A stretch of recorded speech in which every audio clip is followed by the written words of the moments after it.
بسم اللہ الرحمن الرحیم وبہ نستعین اما بعد اعوذ باللہ من الشیطان الرجیم بسم اللہ الرحمن الرحیم یا ایہا الرسل کلوا من الطیبات واعملوا صالحا انی بما تعملون علیم۔ اے پیغمبرو، حلال چیز کھاؤ، نیک عمل کرو، تم جو کچھ کر رہے ہو اس سے میں بخوبی واقف ہوں۔ محترم حضرات، قرآن کریم کی متعدد آیتوں میں مختلف احکام بندوں کو دیے گئے ہیں۔ کسی میں نماز کا حکم ہے، کسی میں زکوٰۃ کا، کسی میں روزہ کا، کسی میں حج کا، مگر یہ آیت ایسی آیت ہے جس میں اللہ تبارک و تعالی نے اولاً کھانے کا حکم فرمایا، اس کے بعد عمل کا۔ کھانے میں بھی نہ تو رنگ و روغن کو بیان کیا، نہ ہی لذت و مزہ کا تذکرہ فرمایا، نہ کسی فصل و موسم اور علاقہ کی تشخیص کی، بلکہ فرمایا حلال کھاؤ، نیک اعمال کرو۔ چنانچہ حضرت انبیاء علیہ السلام خود بھی اس پر عمل پیرا رہے اور اپنے متعلقین کو بھی اکل حلال، صدق مقال یعنی سچ بولنا، نیک اعمال کی تاکید و تلقین کرتے رہے۔ میرے محترم بزرگوں، دوستو، حضرت انبیاء علیہ السلام جو اللہ کے معصوم بندے ہوتے ہیں، جب ان کو حلال نفیس کھانے اور نیک عمل کرنے کا حکم دیا گیا تو امت بدرجہ اولی اس حکم کی مخاطب ہے۔ چنانچہ سورہ مائدہ آیت نمبر 188 اور سورہ بقرہ آیت نمبر 172 میں مومنوں کو اکل حلال کا وہی خطاب ہے جو رسولوں کو ہے۔ میرے محترم بزرگوں، دوستو، آیت شریفہ میں پہلے پاکیزہ چیزیں کھانے کا حکم ہے، بعدہ نیکی کرنے کا حکم ہے۔ بظاہر کھانے اور عمل کرنے میں کوئی تعلق اور تناسب معلوم نہیں ہوتا، مگر علماء فرماتے ہیں اعمال صالحہ اور رزق حلال میں خاص تعلق اور تناسب ہے۔ جب رزق حلال استعمال کیا جاتا ہے تو اعمال صالحہ کی توفیق نصیب ہوتی ہے۔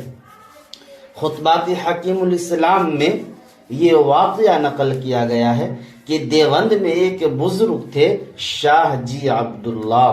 گزر اوقات کے لیے انہوں نے گھاس کاٹنے کا مشغلہ اختیار کیا تھا۔ گھاس کاٹ کر گٹھری بناتے، اسے بیچتے، اس سے گزر اوقات کرتے، اور گٹھری کی قیمت متعین تھی، 6 پیسے، نہ کم لیتے نہ زیادہ۔ 12 مہینہ ایک ہی قیمت تھی۔ دیوبند کے لوگوں کی یہ حالت تھی، جو لوگ اپنے جانوروں کے لیے گھاس خریدنے آتے تھے تو ہر ایک کی کوشش یہ ہوتی تھی کہ شاہ جی کی گٹھری میں خریدوں۔ حالانکہ سینکڑوں گھسیارے اپنی اپنی گٹھریاں لیے بیٹھے رہتے تھے، لیکن ان سے کوئی نہیں خریدتا تھا، بلکہ شاہ جی کو ترجیح دیتے تھے۔ شاہ جی سر پر گٹھری لیے آ رہے ہیں تو سب لوگ خریدنے کو دوڑتے تھے۔ جس نے گٹھری پر پہلے ہاتھ رکھ دیا بس گٹھری اسی کی ہو جاتی تھی اور شاہ جی وہیں پر گٹھری ڈال دیتے تھے۔ 6 پیسے لیے اور کہہ دیا لے جاؤ اپنی گٹھری۔ پھر ان 6 پیسوں میں ان کے یہاں یہ طریقہ تھا، 2 پیسے تو وہیں صدقہ کر دیتے اور 2 پیسے گھر کا خرچ تھا اور 2 پیسے جمع کر لیا کرتے تھے۔ سال بھر میں جب 10 روپے جمع ہو جاتے تو ہمارے علماء کی دعوت کرتے، جن میں حضرت نانوتوی رحمۃ اللہ علیہ، حضرت گنگوہی رحمۃ اللہ علیہ، حضرت مولانا محمد یعقوب صاحب رحمۃ اللہ علیہ وغیرہ ہوا کرتے تھے۔ حضرت مولانا محمد یعقوب صاحب فرماتے ہیں سال بھر ہمیں انتظار رہتا تھا کب وہ وقت آئے شاہ جی کی دعوت کھائیں، اور فرماتے ہیں جس دن ان کی گھر کی دعوت کھا لیتے تھے تو 40 دن دل میں ایک نور رہتا تھا، طبیعت میں امنگیں رہتی تھی، یہ نیکی کر لوں، یہ نفلیں پڑھ لوں، یہ تلاوتیں کر لوں، یہ بھی ذکر کر لوں۔ 24 گھنٹے یہ جذبہ ابھرتا تھا۔ تو حلال کے لقمے کا اثر یہ ہوتا ہے کہ عبادت طاعت کا جذبہ پروان چڑھتا ہے۔ میرے محترم بزرگوں، دوستو، آیت شریفہ میں طیبات کا حکم فرمایا ہے۔ طیب کیا ہے یہ معلوم ہونا ضروری ہے۔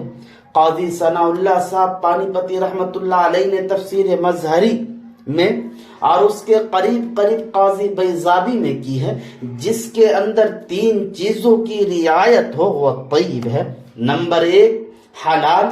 حلال وہ ہے جس کے حصول میں نہ اللہ کی نافرمانی کی ہو، نہ ہی کسی کا حق ضائع کیا ہو، ورنہ حرام۔ نمبر 2 صافی۔ صاف سے مراد یہ ہے کہ اس کے کھانے سے اللہ کی یاد نہ بھولے، اس کا کھانا اللہ کی یاد سے غافل نہ بنا دے اور خواہشات نفسانی میں نہ ڈال دے۔ نمبر 3 قوام۔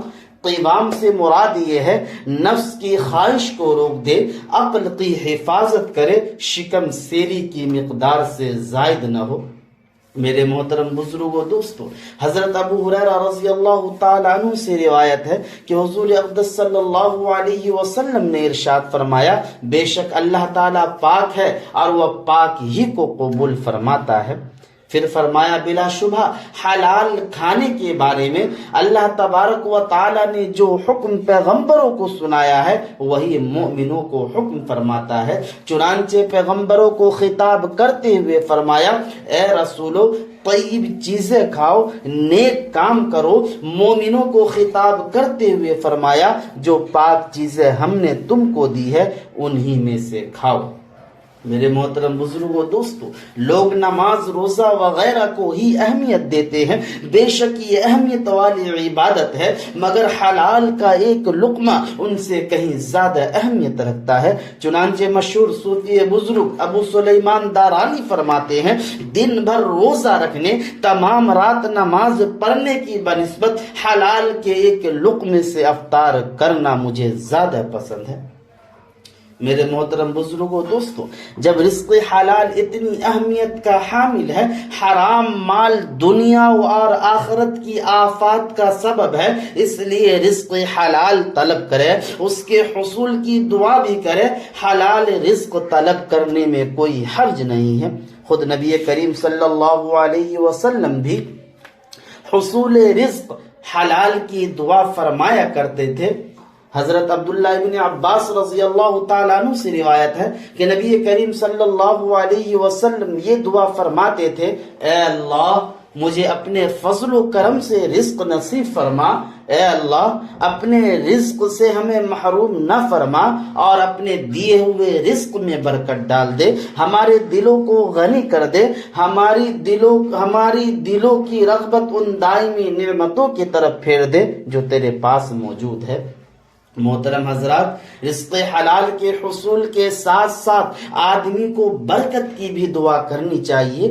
آج بے برکتی کی وجہ سے لوگ پریشان ہیں، ہر شخص رو رہا ہے، لکھ پتی بھی، کروڑ پتی بھی، وقت بھی خرچ ہو رہا ہے، طاقت بھی خرچ ہو رہی ہے، مال بھی خرچ ہو رہا ہے، مگر مسائل حل نہیں ہوتے، کیونکہ روزی تو حرام ہے۔ اللہ تعالیٰ نے برکت حلال روزی کے اندر رکھی ہے۔ حلال کی تھوڑی رقم سے وہ کام ہو جاتا ہے جو بڑی رقم خرچ کرنے پر بھی نہیں ہوتا۔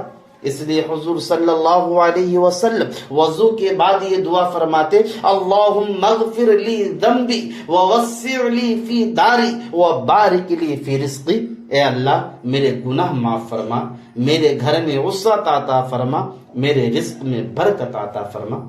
برکت صرف اللہ کی دین اور اس کا عطیہ ہے، اور یہ صرف حلال میں پیدا ہوتی ہے۔ برکت کا ظہور کبھی تو کمیت اور مقدار میں ہوتا ہے، مقدار اور تعداد بڑھ جاتی ہے، اور برکت کا ظہور کبھی کیفیت اور حالت کے اعتبار سے ہوتا ہے۔ معمولی قیمت میں وہ کام ہو جاتا جو عموماً زیادہ قیمت پر بھی نہیں ہوتا۔ ایک کم آمدنی والے حلال خور باپ سے ایک بیٹے نے برکت کا مفہوم سمجھانے کی درخواست کی۔